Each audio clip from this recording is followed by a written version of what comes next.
Welcome to another edition of Moments in Black History. Tonight we're going to be talking about the NOI.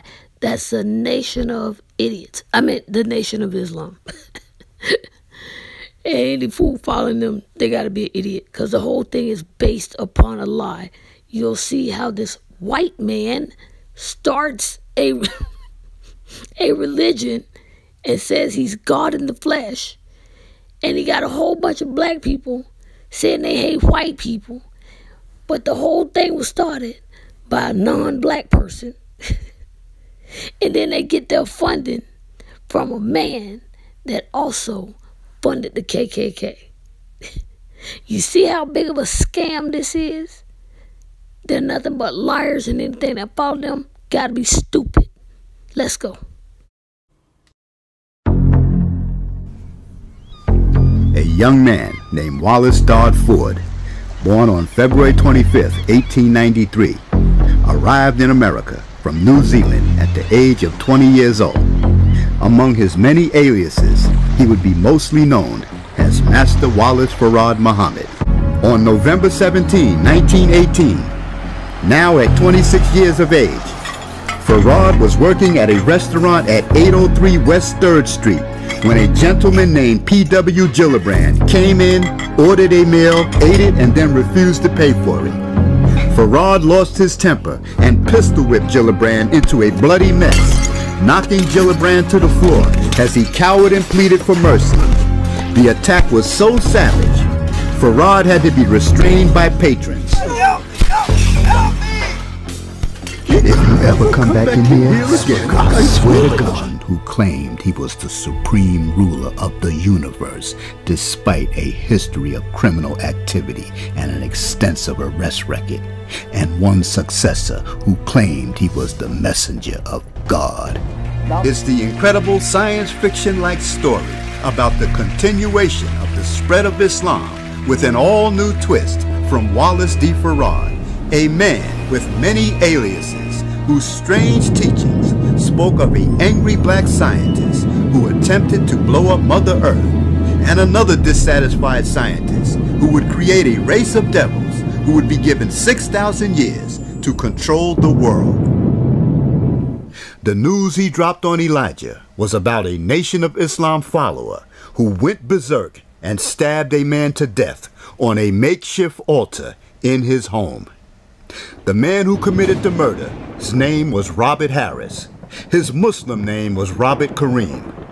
A book written by Master Farad Muhammad, titled The Secret Rituals of the Lost Found Nation of Islam, instructed all believers of the cult to stab people to death in order to gain religious rewards. Obviously, the author of such madness greatly influenced Robert Harris's actions. All the main newspapers of Detroit covered this shocking story, and the entire city of Detroit was completely shook up. A lunatic was on the loose.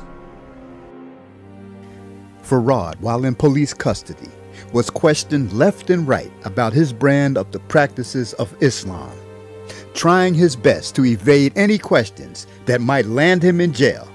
The detectives were stunned when he told them with a smile on his face that he was God on earth in human form. These words, coming from a man quite diminutive in size, truly caused their eyebrows to rise. And to think that American Negroes actually believed that a person who was not only physically challenged in height, but was also of a different race than their own, who they worship as God, truly convinced the white detectives just how messed up black people's heads truly were. In the end, it was all about who would continue to control the minds of black people, white America or a man from Pakistan calling himself God. Farad had to go. A murder Harris committed for his two gods of Islam. Farad, who by his own admission declared his race white to some and black to others. Farad, who would state to arresting officers that he was a false prophet, ripping off blacks strictly for money. Farad, who supposedly vanished, would be replaced by a former alcoholic named Elijah Poole, who would rise up to become one of the most feared black leaders ever. His name would become Elijah Muhammad. Muhammad, who would call himself God's last messenger, would attract many converts who would become very famous. Unfortunately, a history of division would repeat itself, resulting in more death. When Malcolm met Abdul Rahman Muhammad Babu, the revolutionary nationalist from Zanzibar, East Africa, in July of 1964, they became comrades. Babu knew that the white power structure was a worldwide villain, so to help Malcolm out in his quest for freedom, Babu told Malcolm that if black people in the United States would jumpstart a revolution, he would definitely supply Malcolm with crates of small arms to help in guerrilla warfare. Yeah, Abdul Rahman Babu would supply the small arms, but Malcolm would have to supply the army. You talk about a general without soldiers? When Malcolm told his inner staff members about lighting a fire under the oppressor's ass, most of them openly opposed him. Many claimed they wanted to put an end to racism, but when the hour of reckoning came into reality, all Malcolm heard was one lame excuse after another. Hey, brother, I can't be out in the street ducking bullets. I think we should keep marching and demonstrating. I still owe payments on my car. Hey, Malcolm, I might shoot my wife. You can count I ain't ready to get out in the street like that, man. I got a bad back. I didn't join this organization to get my head blown some changes. Fighting in the street. But like I said, man, not on that test. I can't participate in guerrilla warfare. White people got too many guns. I mean, like it's easy for this African guy to give you some guns. Are you serious, man? But why ain't he supplying us a note to pay, besides, those guns could be hot. No way, I want to build a house. Things ain't I'm about to retire in 3 years. I could lose my pension. Shucks, man. No, man. It's not worth it. I might shoot my wife. I don't think I'll be a good shooter. Armed confrontation with white people. Just use karate, Malcolm. Sure, brother Malcolm. I'm down with the movement. But in this case, the best movement is a bowel movement. Malcolm tried his best to conceal his disappointment with them.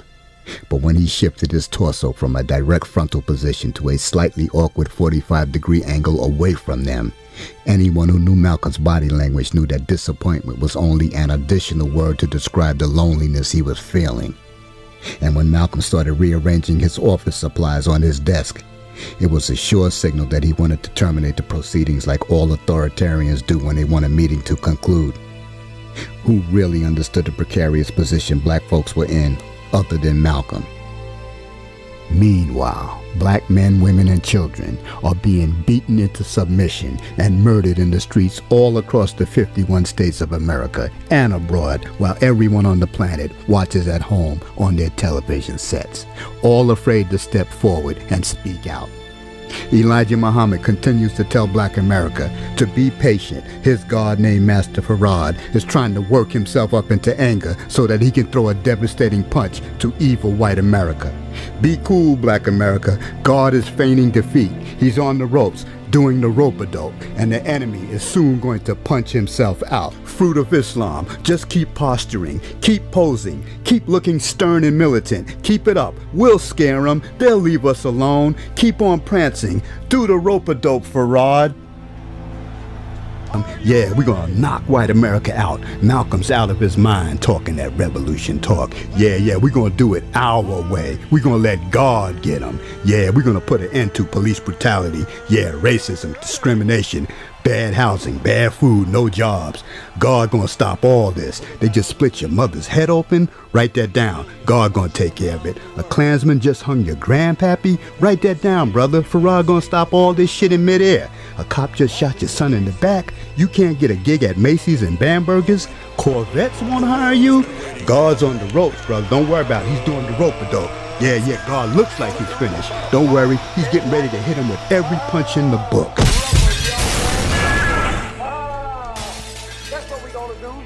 But heavyweight white America wasn't at all intimidated by this little lightweight man from India throwing a phantom punch. They were more concerned with men who actually demonstrated their ability to wage war. Close friends Che Guevara and Abdul Babu weren't into virtual fighting. They both were the real deal. Guerrilla warfare wasn't a far-fetched idea. All black men had to do was overcome their fear of white men, pick up the gun just as they do and liberate themselves. It was to be or not to be. Malcolm wasn't naive. He read the Holy Quran and knew what it said of those who would seek cover when fighting was prescribed for them.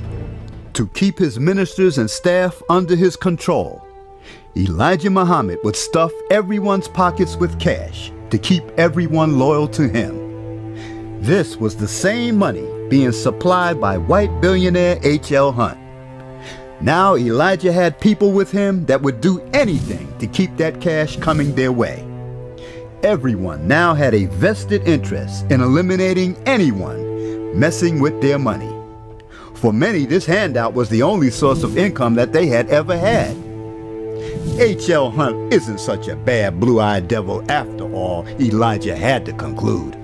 Malcolm had learned the hard way that everyone who joined the Nation of Islam didn't come to learn the ABCs of life or get their highly coveted and sought after X. Many came for those other letters of the alphabet like M-O-N-E-Y, many whose behavior reminded you of other letters like CIA and FBI, who played their black unity roles to a T and was sent to SPY. Infiltrators who, instead of uniting for the long run, took to everyone's veins, razor-sharp shortcuts Kevorkian administered like self-inflicted wounds. Assalamu alaikums, bean pies, and brotherhood talk was pure bullshit. Money was the motive for many Muslims. H.L. Hunt knew the psychological makeup of black folks. That's why he started funding them. He knew that if you dance to the music, you've got to pay to the piper.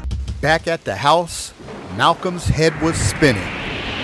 The more he thought about all the unsuspecting brothers and sisters that he convinced to join the Nation of Islam, his head spun even more. When Malcolm joined the Nation of Islam in 1948, the organization barely had 400 members. When Malcolm became a minister around 1952, the nation's membership really started growing. By 1953, membership doubled. Malcolm was such a dynamic, attractive, and gifted orator, he could have read the telephone directory to standing room only. Now, uppermost in Malcolm's mind, he wanted to alert all the brothers and sisters that they were being manipulated by an organization he felt had no intentions of seriously taking on the power structure.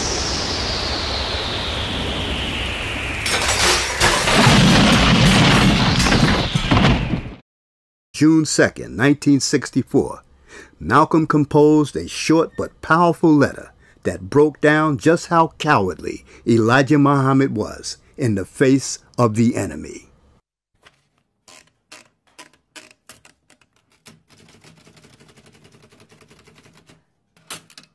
Hotel Teresa, New York City, June 2, 1964. Assalamu alaikum. In the name of Allah, the Beneficent, the Merciful. Mr. Elijah Muhammad, despite the increasing acts of violence against fellow Afro-Americans instigated by the Fruit of Islam recently in Boston, New York, and Philadelphia, you have tried to give the public the impression that you are aloof to what is going on. But as the leader of the Fruit of Islam, your calculated silence will not enable you to escape the full blame for the explosive situation that is developing. Students of the Black Muslim movement know that no member of the Fruit of Islam will ever initiate an act of violence unless the order is first given by you. Since you didn't open your mouth and give word to fight back when your faithful Muslim followers were brutally shot and beaten by white racists in Los Angeles, California, Rochester, New York, Monroe, Louisiana, and elsewhere, how can you justify now giving the word for your followers to declare war on each other simply because some refuse to follow you any longer? No matter how much you stay in the background and stir others up to do your murderous dirty work, any bloodshed committed by Muslim against Muslim will compel the writers of history to declare you guilty not only of adultery and deceit, but also of murder. Assalamu alaikum. Malcolm X. That letter was so damn truthful and hot they could have roasted some chestnuts over it. But instead of them having an epiphany and saying to themselves, you know, Brother Malcolm is right. We lured the man into the organization believing we were for real. We need to leave the man alone. We ought to be ashamed of ourselves. But that wasn't going to happen. Not when goo gobs of money was coming in from H.L. Hunt. This statement is from Messenger Elijah Muhammad, the leader of the Muslims in America. Minister Malcolm Shabazz, addressing a public meeting at Manhattan Center in New York City on Sunday, December the 3rd, did not speak for the Muslims when he made comments on the death of the President, John F. Kennedy. He was speaking for himself and not Muslims in general. And Minister Malcolm has been suspended from public speaking for the time being. Mr. Muhammad's correct statement on hearing of the death of the President was as follows. We with the world are very shocked at the assassination of our President, and the nation still mourn the loss of our President. And he has said that it seems that every president who speaks out on behalf of the Negro has been assassinated, from Lincoln to President Kennedy. In January of 1965, Malcolm told two of his top aides that he had to make an important trip to Los Angeles.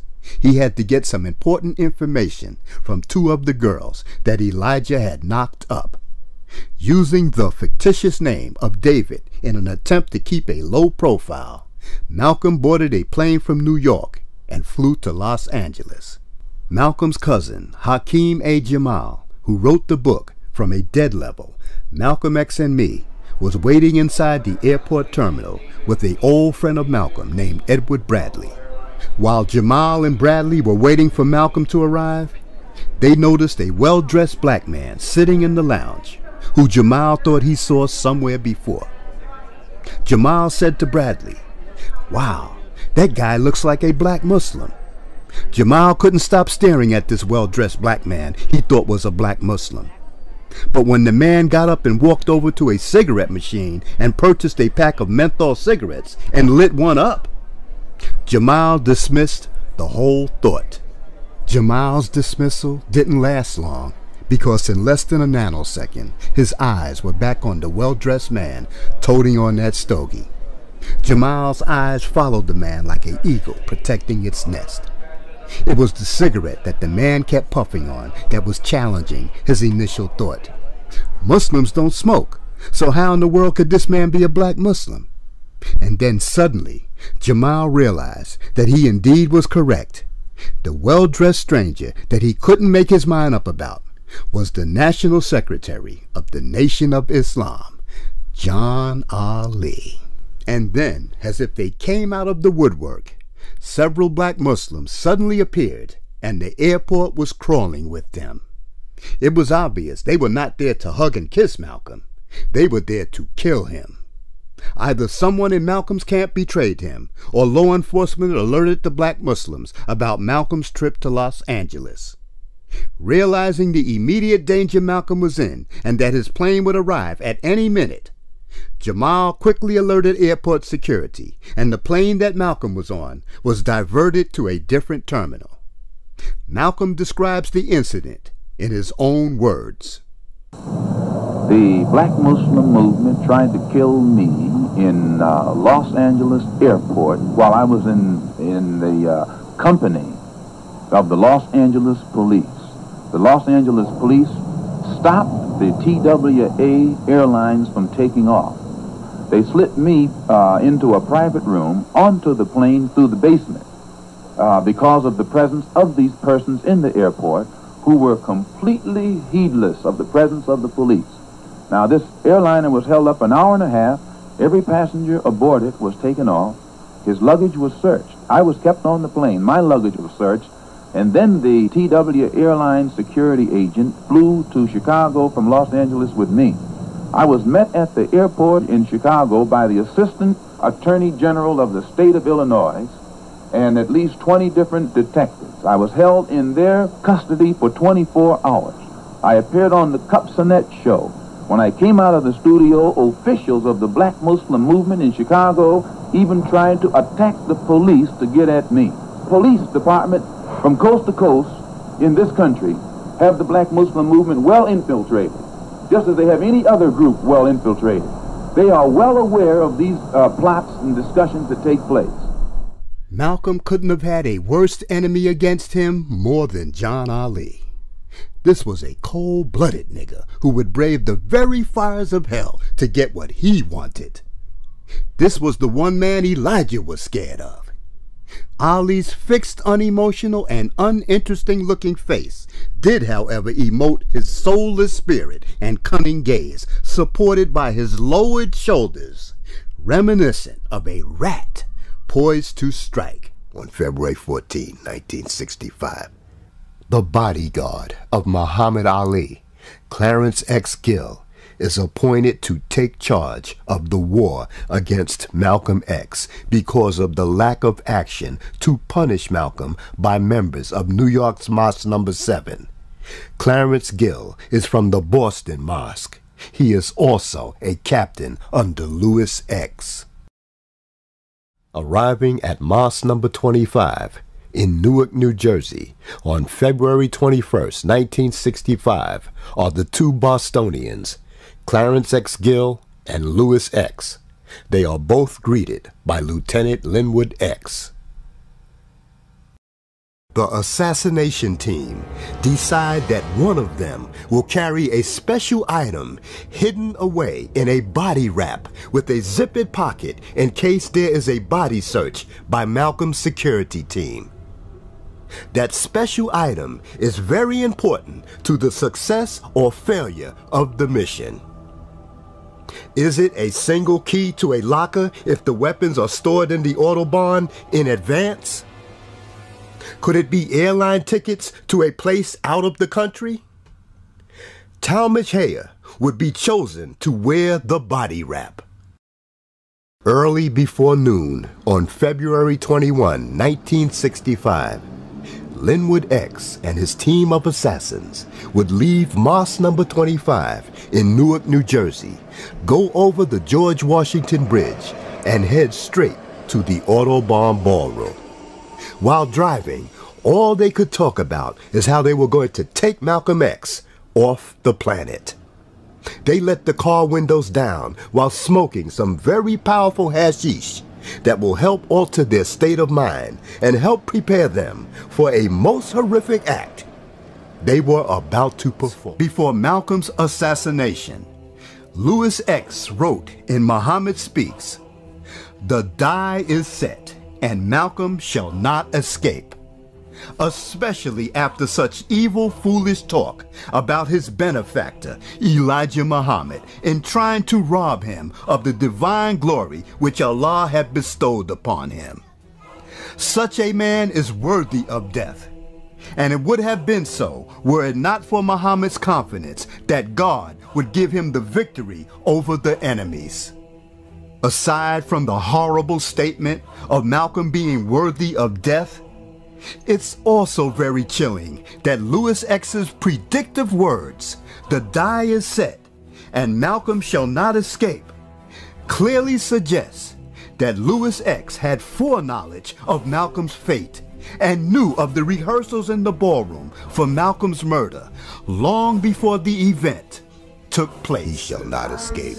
He shall not escape. When Malcolm revealed publicly that Elijah Muhammad was faking to be divine and that his money wasn't coming from the sale of newspapers and bean pies, but from the world's richest white man who was in the oil industry named H.L. Hunt, the Nation of Islam was embarrassed. The mission to physically destroy Malcolm was now hastened. While brutal white human beings were turning powerful water hoses on black people trying to seek freedom, justice, and equality, and while German Shepherd police dogs were biting into the groins of black men and biting into the breast of black women, Elijah Muhammad never unleashed his Fruit of Islam men to fight back against the vicious attacks of hateful whites. All Elijah ever did was reach for the chicken switch whenever fighting was prescribed. The Fruit of Islam, who was supposed to be tough, did nothing in the face of brutal attacks from white people. Many of Elijah Muhammad's Fruit of Islam men were glad to be held back from engaging in war with white people. They were only let loose on their own. And right now, Malcolm X was their #1 target.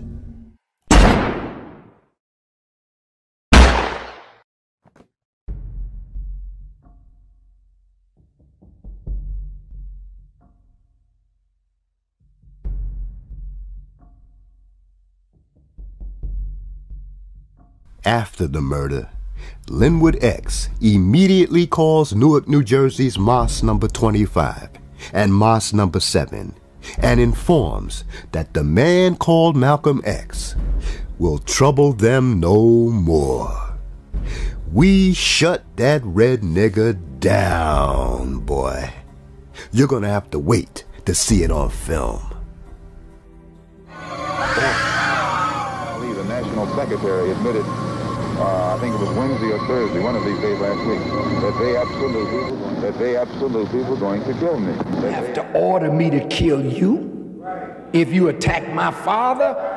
My orders come from my love. I want you to hear me good, because every Muslim that loved Elijah Muhammad would have killed Malcolm if we had gotten a chance. No, I don't need no damn applause. I want you to think now. We didn't incite that. Malcolm incited that in us. He would have been dead. He would never have lasted a year. Elijah Muhammad told us, leave him alone. Leave him alone. Told me to my face, leave him alone. Obedient servant. And frankly, it ain't none of your business. What have you got to say about it? Did you teach Malcolm? Did you make Malcolm? Did you clean up Malcolm? Did you put Malcolm out before the world? Was Malcolm your traitor or was he ours? And if we dealt with him like a nation deals with a traitor, what the hell business is it of yours? I'm a child with a forever memory of the most significant man in my life standing at a podium and falling backwards. That's forever. Miss Shabazz, for several months, I carried the picture of your father with all of these bullet holes in his chest. And I looked at the man that taught me, the man that nurtured me, the man that was the example of a man to me. And I wept. That is correct. Fornication was worthy of expulsion. But in 1963, Malcolm X learned that Elijah Muhammad himself had repeatedly committed adultery with some of his teenage secretaries and had children with them. Malcolm agonized over his discovery, and in June of 1964, he told me about it. And he called some of these women who were living in Los Angeles at the time and let me listen to the conversation. And it became apparent that he was telling the truth. He told you about that, yes? Mm-hmm. At the same time, Malcolm was aware of other tensions growing within the Nation of Islam, for his popularity had begun to surpass that of Elijah Muhammad. There was a dynamic inside of the nation that troubled Brother Malcolm at the highest echelon of leadership. Well, the fact of the matter, matter... was envy. There was envy. Envy of Malcolm. Of Malcolm. By you? No, never by me. Never by you? Never by me. Never. I truly loved this man. Who envied him? There are those in the circle who feared the kind of publicity that he was getting, the kind of attention that he was getting. He was the most vocal. He was the most loved. He was the most honored and respected. And he outshone the Honorable Elijah Muhammad. In certain areas, yes. In 1964, Malcolm X broke with the Nation of Islam to form his own organization based on orthodox Muslim principles, which include a respect for all races and religions. And how did Louis Farrakhan react? He began writing incendiary editorials in the Nation of Islam's newspaper. Let me read you what you wrote in December of 1964. The die is set, and Malcolm shall not escape, especially after such evil, foolish talk about his benefactor, Elijah Muhammad, in trying to rob him of the divine glory which Allah has bestowed upon him. Such a man as Malcolm is worthy of death. This was only 2 months before he was shot down. That is why people believe that you were responsible for the death of Malcolm X. No, not at all. My name was not among those at that time who were considered the players. Nonetheless, following those editorials, Malcolm and his family received numerous death threats from whom no one knows for sure. Are you not, perhaps, afraid of what might happen to you as a result of making these revelations? Oh, yes. I probably am a dead man already. But Farrakhan says that Elijah Muhammad had issued a warning to his followers. Leave Minister Malcolm alone. Those were orders. Those were instructions to us. Leave this man alone. But in February of 1965, while the family was asleep, Malcolm's home in New York was firebombed. And just 1 week later, 39-year-old Malcolm X was gunned down by members of the Nation of Islam. But there are those who still believe the government had a hand in Malcolm's death. Fact is, for years, the FBI and the New York City police had Malcolm X under surveillance. Just 7 years ago, he was still charging that Malcolm had deserved punishment. Indeed, the FBI probably had something to do with it. But we have to say that adult men between the ages of 20 and 40, black faces, who chose to put a trigger in their hands and unload until it was empty, have to be culpable.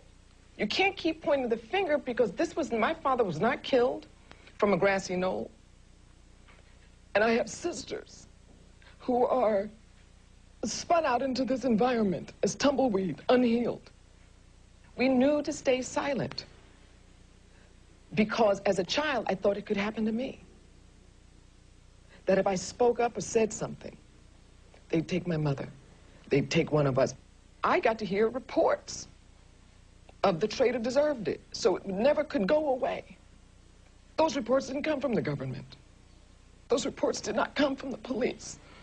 They came from the tan and brown and black faces that once claimed themselves as family members. Have a list of the people? Oh, my father knew everybody, personally. The people who were out to kill him? The list was longer than those who actually pulled the trigger. People from the Newark Mosque are the men who did it, yes? Now, you asked me, yes. Most of them, from what I understand, were from the Newark Mosque. And the night it happened, you were at the Newark Mosque? That is correct. Coincidence? Well, look, the minister... You're from Boston. Of course I'm from Boston. Farrakhan explained that he'd simply come to Newark, New Jersey that night to preach in the place of that mosque's minister. Who says... Mr. Shabazz, they say hindsight is 20/20 vision. I wish that Malcolm X were alive today and not dead. Yes, it is true that black men pulled the trigger. We cannot deny any responsibility in this. Where we are responsible, where our hands are a part of this, we beg God's mercy and forgiveness. What did you expect to come out of this conversation? What did you hope would come? I genuinely hope that perhaps a healing can come to Miss Shabazz and her family.